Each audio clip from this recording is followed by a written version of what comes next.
ዝም ብሎ ፍረጦ ቁረጦ አዋጣ። ይሄን ግለሰብ እፎይ የሚባለውን በተገኘበት ይገደል።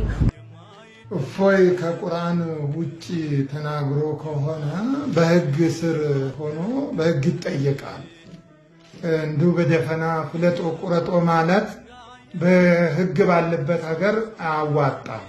እሱ ለህግ ሲቀርብ ደግሞ በእናንተ በኩል ደግሞ በእግዚአብሔር ላይ ያላገጡ በእኛ ሃይማኖት በእኛ ምእመናን በእኛ ካህናት ችግር የፈጠሩ ያላገጡ ለህግ ይቀርባሉ፣ ለፍርድ ይቀርባሉ።